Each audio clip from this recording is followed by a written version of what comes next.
diduga pengedar obat keras jenis tramadol. Transaksi obat-obatan terlarang. Lantaran ketergantungan obat terlarang, satu dari 3 pemuda bekerja lepas sebuah rumah sakit tembak. Habiskan 8.000 butir pil Excimer dan tramadol.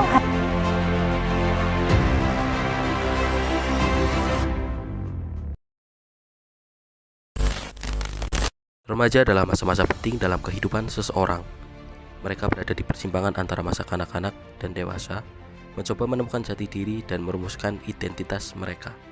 Sayangnya, penyalahgunaan obat-obatan menjadi tantangan yang semakin mengkhawatirkan dalam perkembangan mereka. Dampak negatif penyalahgunaan obat di kala remaja sangat luas. Selain merusakkan kesehatan fisik dan mental mereka, penyalahgunaan obat juga berdampak pada performa akademik, hubungan sosial, dan masa depan mereka secara keseluruhan. Saat ini sangat marak ditemukan kasus penyalahgunaan obat-obatan oleh remaja di Indonesia.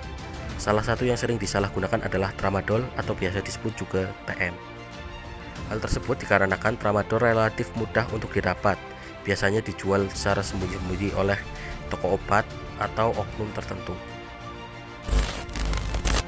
Tramadol adalah obat penghilang rasa sakit yang biasa digunakan pasca operasi. Sebagai obat penghilang rasa sakit, tramadol memiliki potensi untuk disalahgunakan dan dapat berbahaya dalam dosis besar. Meskipun efektif dalam mengobati nyeri akut, tramadol adalah salah satu obat penghilang rasa sakit yang paling manjur. Namun, tramadol masih bisa membuat ketagihan, terutama ketika diminum dalam jangka waktu yang lama atau ketika dikonsumsi dalam dosis yang lebih besar dari yang ditentukan, sehingga menimbulkan kecanduan. Tramadol disalahgunakan karena efeknya yang menenangkan dan euforia, bisa membuat orang berfantasi, merasa santai dan bahagia. Jika dilihat dari penjelasan tadi, dampak tramadol amatlah merugikan dan merusak fisik dan mental si penyalahguna. Halo, saya Yofi, mahasiswa Ilmu Komunikasi semester 4 Universitas Peradaban Bumiayu. Ini merupakan episode pertama dari investigasi bareng Yofi. Sebenarnya saya membuat video ini untuk memenuhi tugas UTS dari salah satu mata kuliah yang diampu oleh dosen keren saya, yaitu Moms Heri. Oke, langsung saja. Setelah melihat video singkat penjelasan tentang penyalahgunaan obat tadi, khususnya tramadol, membuat saya tergerak untuk melakukan investigasi. Investigasi kali ini saya fokuskan kepada penyalahgunaan obat di kalangan remaja, khususnya di Desa Padansari. Jujur saja sebenarnya lumayan banyak teman-teman saya yang mengonsumsi obat-obatan tersebut, biasanya untuk menunjang aktivitas mereka, atau mungkin biasanya dikenal dengan istilah doping ya. Contohnya, maaf, teman saya ada yang kerja di proyek pembangunan. Nah, kebanyakan dari mereka itu minum-minum obat kayak tramadol atau obat yang lainnya, biasanya untuk menambah stamina biar mereka itu nggak gampang kelelahan saat bekerja gitu loh. Lalu ada beberapa lagi dari teman-teman saya yang menyalahgunakan obat-obatan tersebut, biasanya hanya untuk mencari fantasi, mabok, atau sekedar untuk nge-fly gitu. Jujur saya sendiri juga pernah nemenin teman saya buat beli obat-obatan tersebut pada kenalannya yang merupakan salah satu dari penjual atau pengedar obat-obatan yang kayak tramadol gitu. Sebenarnya sih saya miris ya melihat teman-teman saya yang terjerumus ke dunia kecanduan kayak gitu sama obat-obatan, tapi ya gimana lagi, mereka punya hidup mereka sendiri ya, jadi saya nggak bisa ikut campur terlalu mendalam, tapi setidaknya sih saya tetap menasihati mereka secara pelan-pelan sih. Alhamdulillah pada kesempatan ini saya bisa mewawancarai salah satu teman saya yang merupakan salah dari pengguna obat-obatan tersebut. Dia adalah seorang remaja di Desa Padansari yang sudah kecanduan meminum obat-obatan, khususnya obat tramadol. Apa kata dia? Ini dia.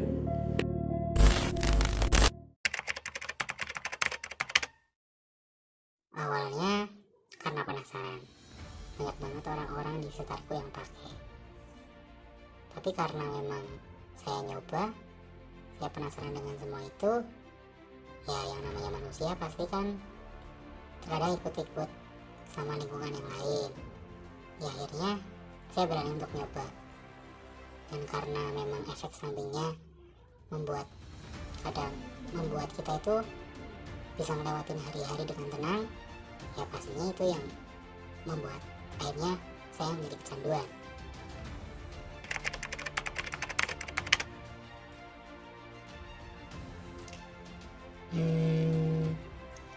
Sebenarnya kalau mau diceritain rasanya gimana, pastinya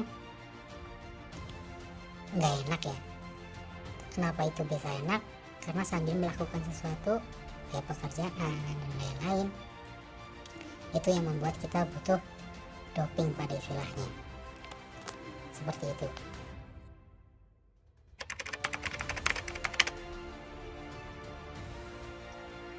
Kalau cara dapetinnya gimana ya? Banyak banget caranya sebenarnya. Banyak banget para bandar-bandar yang tersebar. Yang tentunya pasti mereka yang menjual. Nah, kebetulan banyak banget orang-orang di lingkungan saya yang tadinya saya nggak tahu bahwa orang tersebut menggunakan dan menjualnya, akhirnya saya bisa beli dengan mudah. Seperti itu.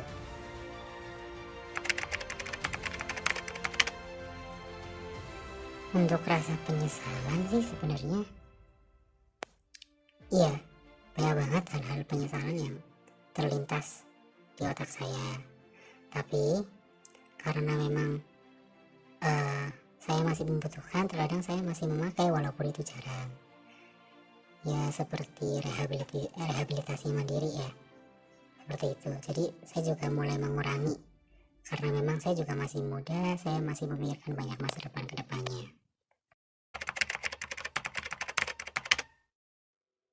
Usaha untuk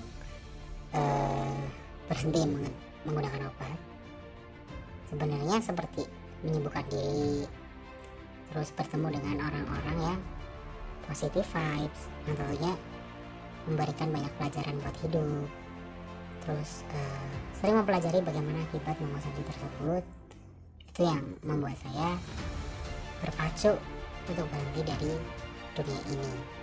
Maksudnya berhenti dari dunia yang seperti ini. Nah, kesimpulan yang bisa saya ambil setelah mewawancarai teman saya tentang bagaimana dia kecanduan dan lain-lain adalah lingkungan dan pergaulan itu sangat berpengaruh terhadap perilaku remaja masa sekarang. Lingkungan yang positif tentunya akan membentuk generasi yang positif, begitupun sebaliknya. Di sini peran orang tua juga sangat penting dalam membimbing anaknya agar tidak terjerumus ke hal-hal negatif dan tidak mudah terpengaruh oleh teman-teman di lingkungannya. Namun semua itu ya tergantung pribadi kita masing-masing lagi ya, balik ke diri kita masing-masing. Karena menurut saya sendiri, lingkungan yang buruk belum tentu melahirkan generasi yang buruk. Itu tergantung pribadi masing-masing, karena kalau kita punya prinsip dan pendirian, kita nggak gampang atau nggak mudah terjerumus ke hal-hal negatif, nggak mudah untuk terpengaruh oleh teman-teman kita. Saya sendiri pun menerapkan hal itu. Jadi kayak gini, prinsip saya, nggak apa-apa kita ikut tongkrongan si ini, ikut tongkrongan si itu. Yang penting kita nggak ikut-ikutan sifat buruk mereka. Ya kayak jauhi sifat buruknya, bukan orangnya gitu. Lagian kita juga bisa menasihati mereka secara pelan-pelan agar mereka bisa terbebas dari hal-hal yang negatif dan memotivasi mereka agar melakukan hal-hal yang lebih positif. Baik, mungkin itu saja yang bisa saya sampaikan atau saya bawakan pada investigasi kali ini. Sampai jumpa di episode selanjutnya di investigasi bareng Yofi. Terima kasih, bye.